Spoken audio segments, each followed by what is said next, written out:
Olha, eu considero, primeiro, que nós temos sempre que pregar o respeito às decisões judiciais, quaisquer que sejam elas, nós temos que respeitar e, eventual discordância, ao caminho próprio das discussões, através de recursos, através de leis que possam ser votadas no Congresso Nacional, jamais qualquer tipo de hostilidade a decisões judiciais e muito menos aqueles que as proferem.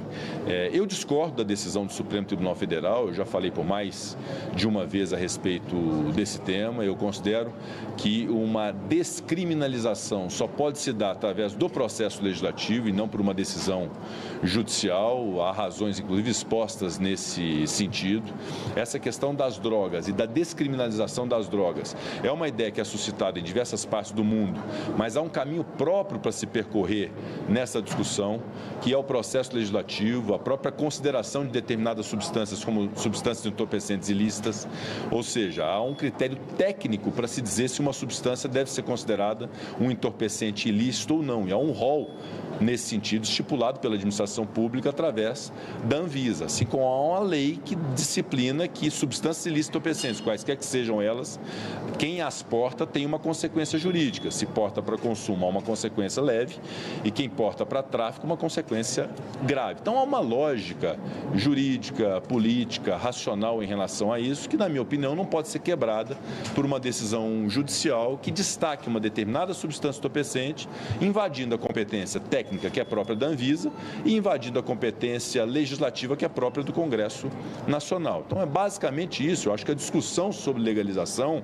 é uma discussão que pode ser feita e eu a respeito, mas há caminhos próprios para isso, e uma decisão no âmbito de um recurso extraordinário, dando a ele repercussão geral, acaba gerando um vácuo e uma lacuna jurídica importante no Brasil, ou seja, substância entorpecente na mão de quem a tem para poder fazer o consumo é um insignificante jurídico sem nenhuma consequência a partir dessa decisão do Supremo Tribunal Federal. E essa mesma quantidade da mesma substância entorpecente na mão de alguém que vai repassar um terceiro é um crime hediondo de tráfico ilícito de entorpecentes. Então há uma discrepância nisso, acaba gerando uma perplexidade, inclusive no combate ao tráfico ilícito de entorpecentes no Brasil, e que é algo, obviamente, que suscita uma ampla discussão e é objeto de preocupação do Congresso Nacional.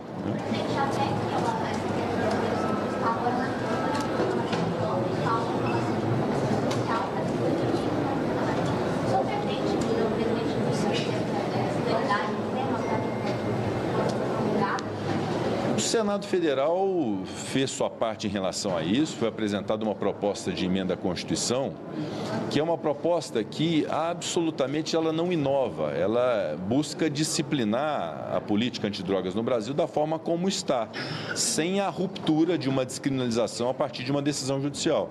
Então a PEC diz que a lei considerará crime o porte de substância ilícita entorpecente. O que é substância ilícita entorpecente? Aquilo que a Anvisa diz que é. Não é o que o Congresso Nacional diga ou o que o Poder Judiciário diga. Então, se uma substância é considerada ilícita pela Anvisa, quem a porta tem que ter uma consequência.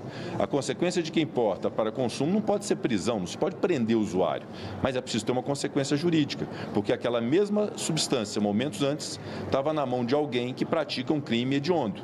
Quando se tem uma decisão que descriminaliza uma parte sem descriminalizar a outra, você acaba punindo severamente alguém que repassou, e aquele que detém a mesma substância entorpecente não tem consequência jurídica alguma, porque há uma lacuna legislativa em relação a isso. Não é simplesmente uma desclassificação de um ilícito penal para um ilícito administrativo. Não há ilícito administrativo concebido. Há um ilícito penal na lei dos crimes de drogas, né? Na lei 11.343, que é o artigo 28, que uma vez declarado inconstitucional, realmente ficará essa lacuna normativa, essa lacuna de efeitos práticos desse tipo de conduta no Brasil. Eu repito, não é uma discussão sobre se maconha faz mal ou não, se ela deve ser legalizada ou não. Essa discussão até pode existir mesmo, é bom que exista. Eu vou até ter minha opinião em relação a ela. Mas é uma discussão de método e de forma. Quando se descriminaliza uma conduta que é típica e criminalizada pelo Poder Legislativo, isso se dá numa decisão judicial, isso gera realmente uma distorção grande no ordenamento jurídico e no próprio combate a esse tipo de crime no Brasil. Não, nós fizemos nossa parte, votamos a proposta de emenda à Constituição, ela foi aprovada e agora a Câmara dos Deputados tem o seu tempo de reflexão, inclusive uma reflexão à luz dessa decisão do Supremo Tribunal Federal, não só em relação ao processo legislativo dessa proposta de emenda à Constituição, mas instar também a Anvisa sobre a reflexão acerca da maconha. Se o Supremo assim decide, a Anvisa tem a maconha no rol das substâncias ilícitas entorpecentes, juntamente com outras tantas, né? Então, como é que fica essa questão a partir dessa decisão do Supremo Tribunal Federal? O que eu acho inusitado é que depois de 35 anos de vigência da Constituição Federal, agora se aponte uma inconstitucionalidade no artigo 28, que inclusive coibiu a existência de droga no Brasil durante muito tempo, né? Então, tudo isso vai ter que ser objeto de um amplo debate, de um amadurecimento, inclusive com a sociedade, mas que isso não represente, de fato, eu espero, um libera geral em relação à maconha ou qualquer tipo de droga.